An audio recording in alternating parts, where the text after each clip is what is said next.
Hello everybody, good evening and welcome to the United Stands. I'm Mark Goldbridge and this is your latest Manchester United news. As Sir Jim Ratcliffe basically comes out and says it's not his fault. A massively interesting article coming out from Jamie Jackson in The Guardian basically saying that there could be 2 more years of cuts, but it's okay because in 2 years Sir Jim thinks we'll be better off. Also, he's had no choice other than to make these cuts.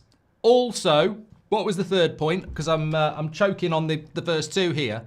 Yeah, he understands the frustration of Manchester United fans, but they don't really know what's going on at Manchester United. I mean, wow. I know they think we're thick. I know they treat us like mushrooms and feed us on you know what. But that's incredible.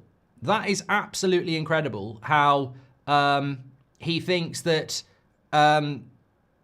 this was the only choice.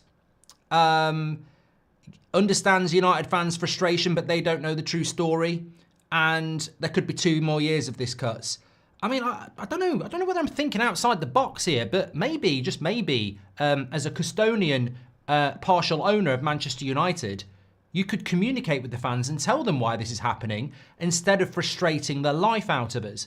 Lots to get into on that. And I suppose, look, very interesting if you're watching the show live.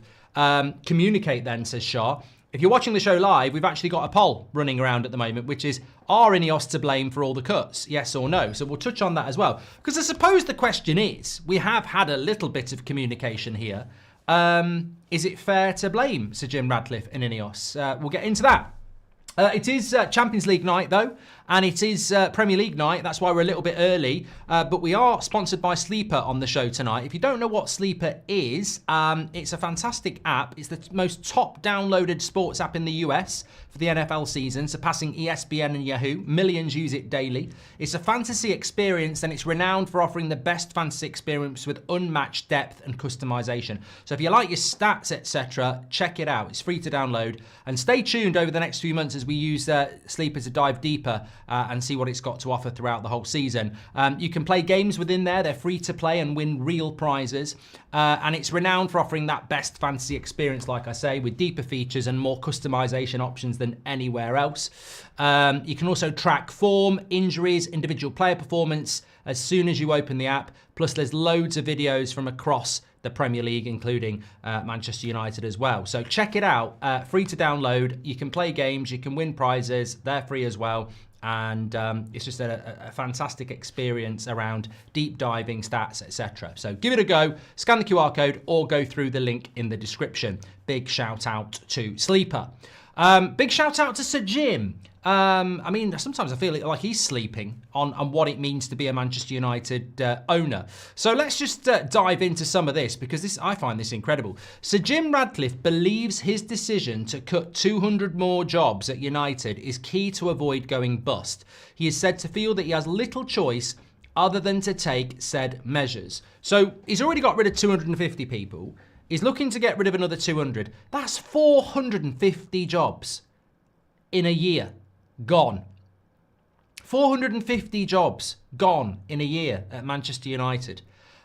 He feels he's got no choice other than to take these measures. And it's key to avoid the club going bust. I'm sorry, I'm going to have to pick this apart. I really am, because how do I word this without offending certain people? Sod it, I'll just say it. If you fall for that, go back to school. You're a moron. Seriously, if you fall for that excuse, you're beyond help. Because the bottom line is, Sir Jim bailed the Glazers out. The Glazers are universally accepted to be the worst owners in Premier League history. They have literally taken a rich club that was self-sufficient and dominating football, loaded it up with debt, and watched it rot and rust in front of the world for the last 20 years. And we finally thought they were out of options. We finally thought they were going. And Sir Jim Ratcliffe decided, wah, wah, wah. Sir Jim's here to save the day for the Glazers. This would be like at the end of Star Wars, Return of the Jedi, when the Emperor gets thrown down the hole. Sir Jim comes flying up with the Emperor and says, I've saved him. I mean, you've literally saved the bad guys. You've got it. You've just misread the room completely, you prat. Absolute prat. He's Kate Winslet on that bloody door in the Titanic, isn't he? There's no room for you, Jack, the hero of the show. I'm just going to lie here and sunbathe. I mean, it's incredible. It's absolutely incredible that he's even comfortable with that going out there in The Guardian, that Sir Jim Ratcliffe feels he had little choice other than to sack a load of people. I mean, again, it's another novel idea, and I don't know whether anybody has actually thought about this before, but yeah, I'm going to say it. Maybe you should have just kept your nose out of Man United. Maybe you should have just left it alone. Maybe, just maybe, as a Man United fan, you shouldn't have bailed out the worst thing to happen to this football club in the Premier League era. Like, they've literally destroyed this football club and you helped them out. But I'm trying to get my head around this. So you've helped them out, you've saved them, you've got cosy in bed with them, financially speaking, and then you're saying, I'm sacking people and I didn't really have any choice. You had a great choice. Never fucking buy the club in the first place. Never get involved. Never save the Glazers. You were an enemy of the club the day you did it. So, I mean, I understand you've got to try and turn this around. You've got to try and turn it into a story. You've got to try and plead that, you know, you're doing what's best for the football club. But I don't think many Man United fans are ever going to get past the fact that you put yourself in this situation by getting into bed with the Glazers and saving them. And now you want to say to United fans, I'm sacking people, they're losing their job, I'm raising ticket prices, I'm going to do this for the next 2 years.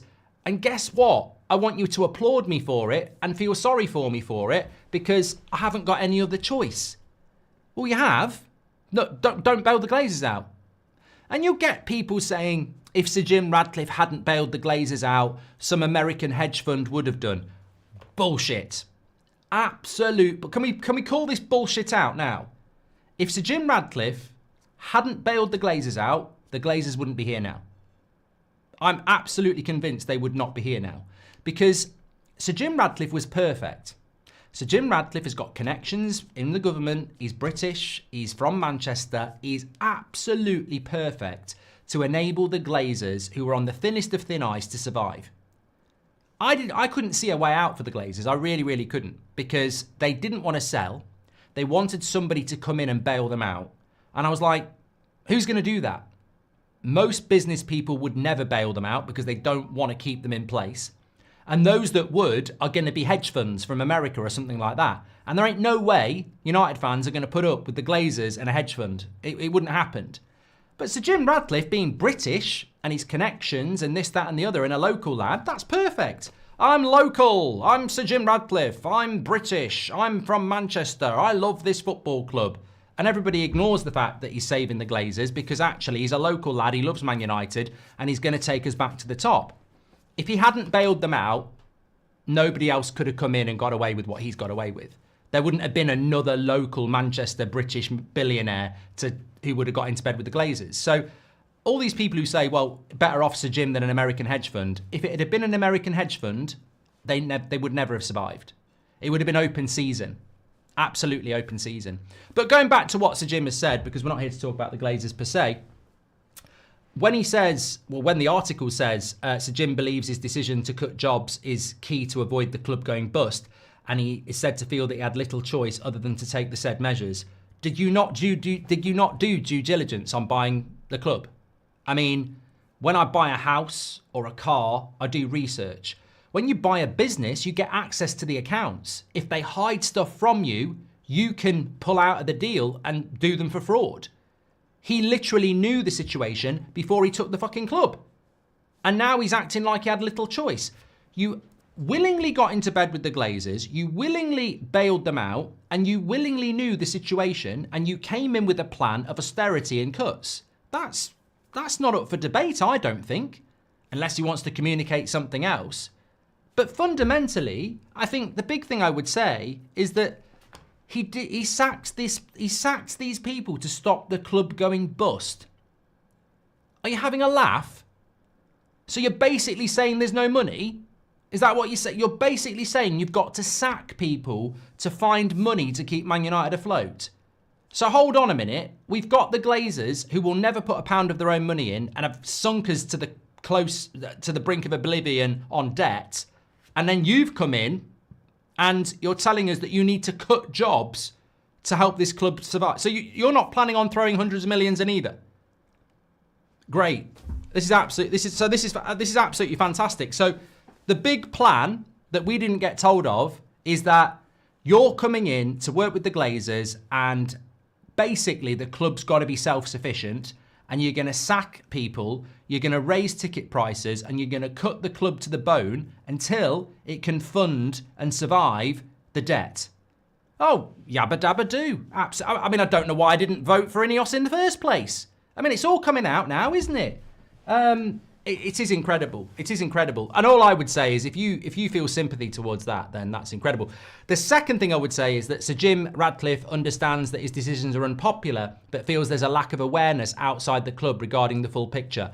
I mean, this annoys me, if I'm being honest. This annoys me more than the get into the Glazers' bed financially and cuts and, you know, I haven't got any other choice when you did. This annoys me even more. This is like the person who says, we're in trouble, you know, the ship is sinking and you're going to die, but when you ask me why it's sinking and what we can do about it, I'm not going to tell you because you're not intelligent enough to understand. That's what I get. You know, people are panicking going, what can we do? The ship is sinking. Can we get lifeboats? Can we fix the boat? At the end of the day, it's way above your IQ levels.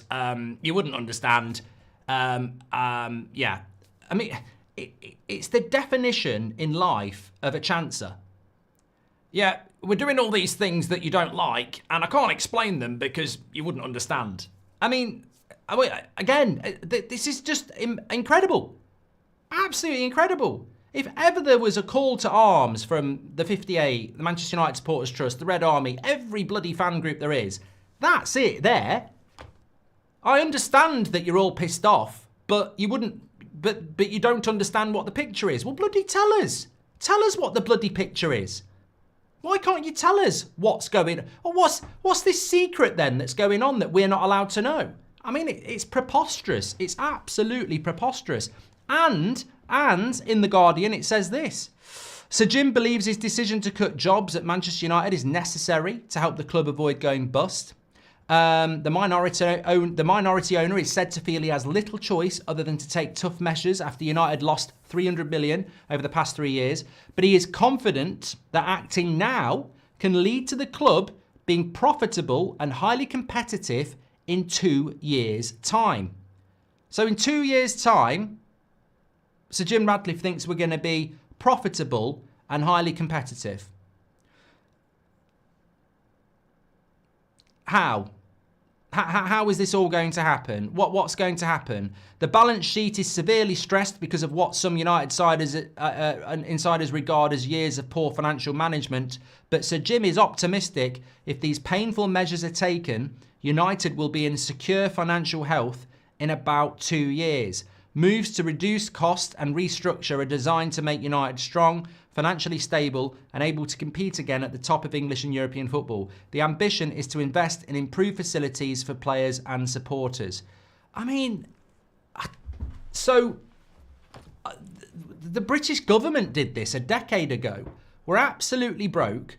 So what we're going to do is we're going to cut, and you're all going to suffer. But we think in a few years' time, this will work out and everyone will be better off. I mean, I just don't buy it. I really don't buy it. So in 2 years' time, we're going to be able to compete with Man City, Liverpool and Arsenal by making cuts. I want to just remind people that we're spending 30, 40, 50, 60 million pounds per year on debt interest. Not reduction of debt, debt interest. That's not going to disappear. If we save £50 million a year by making cuts and increasing ticket prices, that barely covers debt interest. It might give us more liquidity, but ultimately, £50 million coming out of the club a year on debt interest is £50 million coming out of the club in debt interest. That's a fact. So in 2 years' time, when we're more profitable and more secure, we are still going to be paying £50 million a year on debt interest, aren't we? It's a bloody mess. It's an absolute mess. And also, as Swami says, spin, spin, spin, austerity does not work. My big fear is, and this is where I move away from the article, my big fear is, speaking to a few people today, and I've got to say, that whole 58 thing and the interview that they did on Webby O'Neill has been really positive. There's been a few people throwing out accusations, but in general, I think things could be about to change. I hope so. Because ultimately, I think people are starting to realise that we don't have to like each other's ideas or anything like that. It simply is, do we all agree on this ownership ruining the football club and something needs to be done about it? And universally, everybody's basically saying yes. So ultimately, if that's the goal and that's the aim, everything else doesn't really matter. As long as that's everybody's top priority and we all agree on that, everything else doesn't really matter about where you're from or, you know, whether you like fan content or you know, whatever. It doesn't. So hopefully things can start to happen around that. But what I was going to say is that my big fear about Man United is, and this is speculation, and I can't, you know, what we're talking about from The Guardian is, you know, that's there and people are very much having their say on it. And I want to do the poll thing as well. My big fear about Man United is, and we did that video last week about that bit of land that hardly anybody knew about, right in the middle of the regeneration area. INEOS are a business that isn't just into petrochemicals. If you look at INEOS, they're not just that. They have got property development and all sorts of areas within INEOS.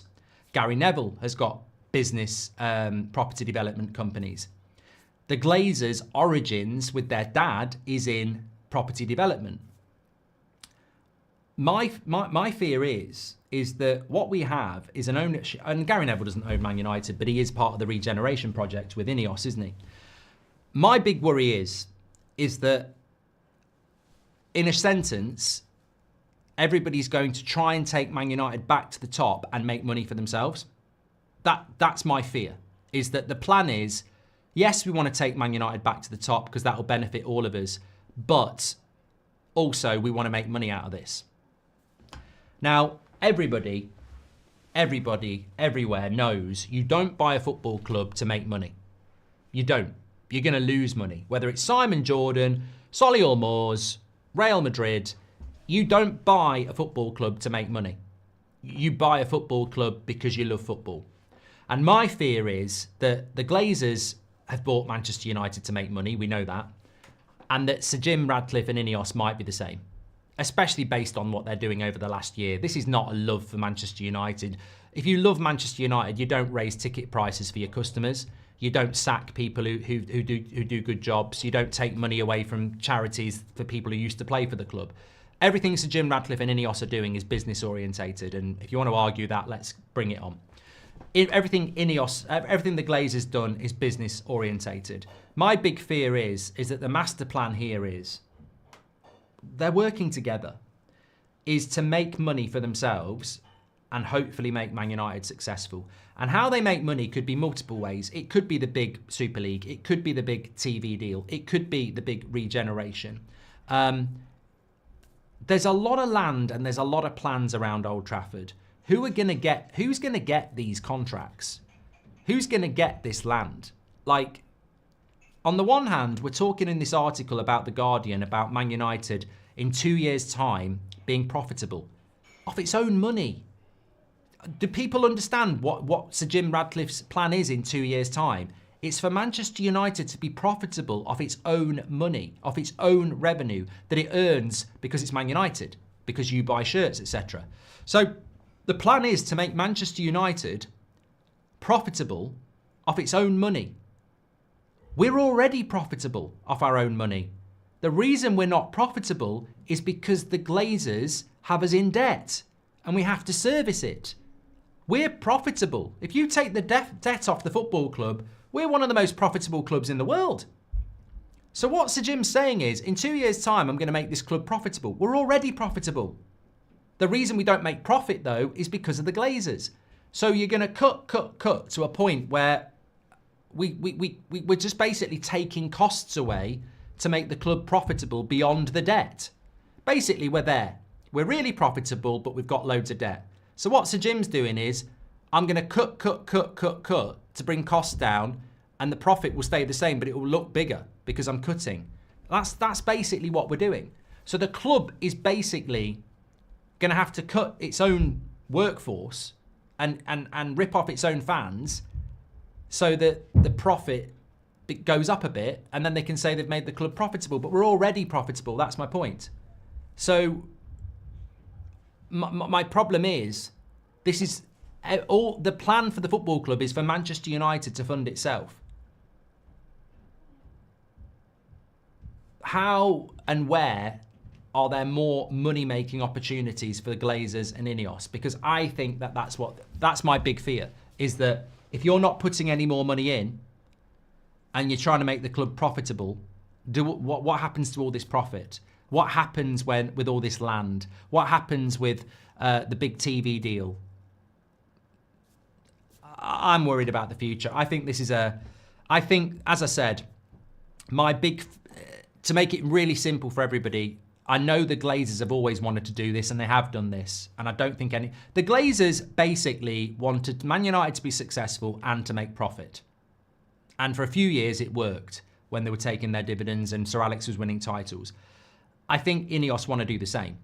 They want Man United to be successful and they want to make a profit. But anybody in football knows that you cannot turn a profit and be a successful football club, because every bit of profit that you make should be going back into the club to compete with the many other football clubs that aren't running it for profit. Every other football club has owners that just want to win. And if they've got £100 million, spend it on a player. But I think it's becoming very obvious that our owners actually do want us to be successful on the pitch. I don't deny that. The Glazers wanted us to be successful because it brings more money in. But they want to be successful and they want to bring money into their own pocket. And that's just not going to work. There's no football club in history that works with. It's just not the way to run a football club. You can't take profit for yourself and be good on the football pitch. It's just, football's not a business, basically. And I feel like that's what we've got. 74% of you have said that are INEOS to blame for the cuts? Yes. 26% are saying no. It's a hard poll to read, actually, because ultimately INEOS are to blame because they saved the Glazers. But the Glazers put us in this mess. So I sort of understand the people who are saying no. But I still stand firm. If INEOS hadn't saved the Glazers, I don't think they'd be here now. Sully says, I don't always agree with you, but I applaud you on INEOS. You saw it coming. You wanted Qatar full sale. Why all don't cry now, says Sully. I didn't really want Qatar, mate. And I don't think anybody really wanted Qatar. It came with its problems, 100%. I didn't really want Qatar. But what I said is that the only way this football club was going to save itself was a full sale and a clearance of the debt and owners that were obsessed with winning and wealthy. That was the only way out. It was sad, but it was the only way out. This, for me, was never going to be the way out. And it doesn't look like it is going to be the way out. This is a way. I don't think it's the way out. And that's why when Sir Jim Ratcliffe is apparently saying he had little choice, it does piss people off because there was a choice. This is not our choice. This is your choice. You put yourself in this situation, eyes wide open. You looked at the books. You did your due diligence. You put yourself in this situation. Don't start moaning now because it's a hard job and everyone's moaning at you because basically you're trying to run the club like a bloody Poundland shop where you're just selling everything off and making cuts and trying to make profit. You're running the club as a business. No one ever wanted that. That's the bottom line. That's why I don't think we get communicated with, because I think if we were communicated with, he'd have to say, I'm running the club like a business, but I want to be successful. And nobody wants to hear the club's being run like a business. We want to hear our owners aren't running it like a business. They're running it to make us the best in the world because they love the club. And that's the big problem, I think. What is good is our profits if we're not in Europe, says Constantine. Garfield's gifted 5 memberships. We don't understand the full picture. Yes, we do, Jim. The full picture is that we're financially screwed because you got into bed with a family that has been crippling us for a decade and longer, all for your greed. And Shane B makes a great point as well. Can we please remember that Sir Jim Ratcliffe works with and rescued people who went behind our back and tried to put us in a Super League, who went behind our back and tried to shit on the European Cup, where Manchester United are intrinsically linked and lost a load of its players playing in.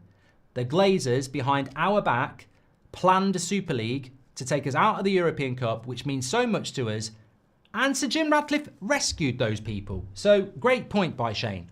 I truly believe this club won't win the Premier League or the Champions League when we have these in charge. I'm even worried if United will compete in the top 4, says only Michael. Mark, I commented on O'Neill's video. Let's come together, get these rats and the Glazers out, new owners, then we can go back to squabbling if need be. Oh, mate, I embrace the squabbling. I don't even care that there are hardcore United fans or older United fans or members of the 58 or Must or anybody else. I couldn't give a shit if you hate the United stand. Sometimes I hate it. Sometimes I do a show and I think, God, you were a knobhead in that. I know that. I've always owned it. It's Marmite. Absolutely Marmite. Sometimes it's amazing. Sometimes you think, why bother? But it's our community and it's a big one. And exactly that. Let's all come together. Let's make a difference, and then we can all go back to what we were doing before. Saying fans are unaware of the problems feels dismissive on Sir Jim's part. If there's a gap, it's on you to communicate better, says Shawnick. Exactly. How many people did INEOS fire to pay for Project 21, says Joe. Spin, spin, spin. Austerity does not work, says Swami. How much of a secret is it when we are a publicly traded company? Fans should not be in the dark when shareholders are not. It's a disgrace, says Josh. So Jim, I have a plan, Radcliffe, says Super Donut. We're not going to be good as long as the Glazers are still in the club. Hello from Paraguay. Hope to see Leon play soon. Yeah, we're looking forward to that, actually.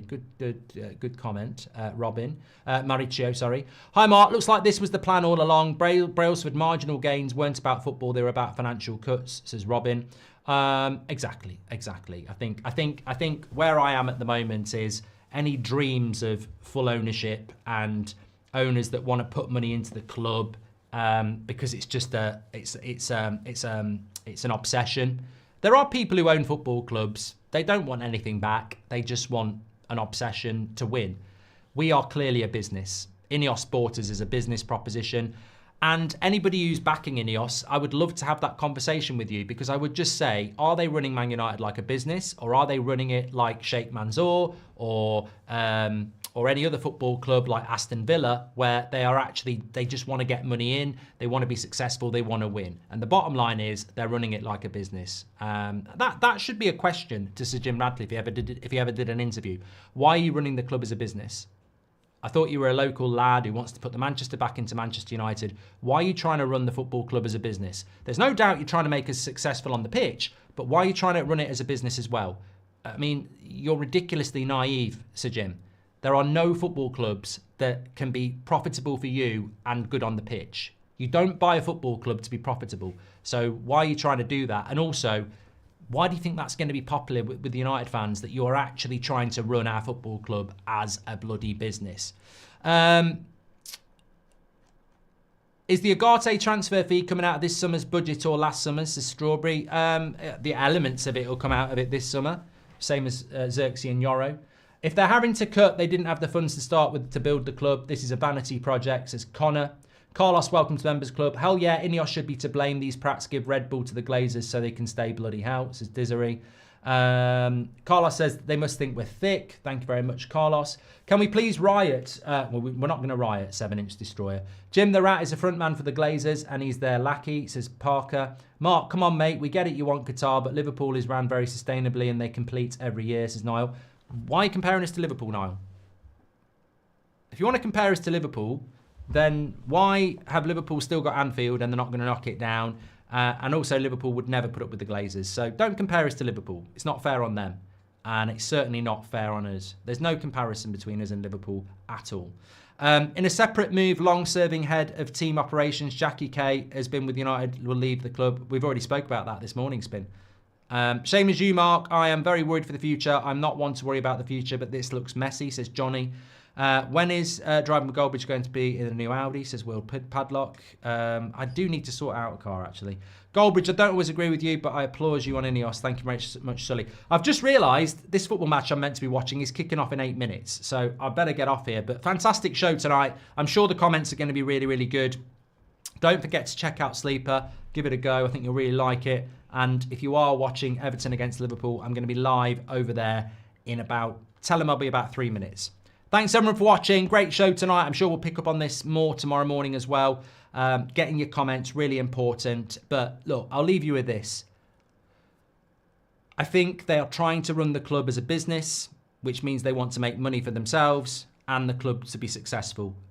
That doesn't work in football. You don't buy a football club to make money. You lose money buying a football club. It's the written rule. So we've got owners who want to be profitable and successful. So they're going to go against every other club basically in football history and be successful. I mean, and also you look at their track record. The Glazer track record is a fucking joke. We've seen it for the last 20 years. And INEOS's track record in Nice ain't great either. So there's a lot to be worried about, I think. A lot to be worried about. Look, I hope it's... Look, ultimately, all I want to do is see Man United win the Premier League and compete for it every year. And if they somehow manage that, I'll put my hands up and say I'm wrong. But I can't see it. Mark, he's not. He's trying not to lose it to the bank or lose it in a fire sale. Vanity project failure, says Chris. Thank you very much. Sorry to say this, but the United stand is the only positive thing about Man United right now. Don't see the positives on the field or the club, says Dylan. Thank you, everybody. Get your comments in. And if you're watching the match, I'll see you over on That's Football in a couple of minutes. Take care.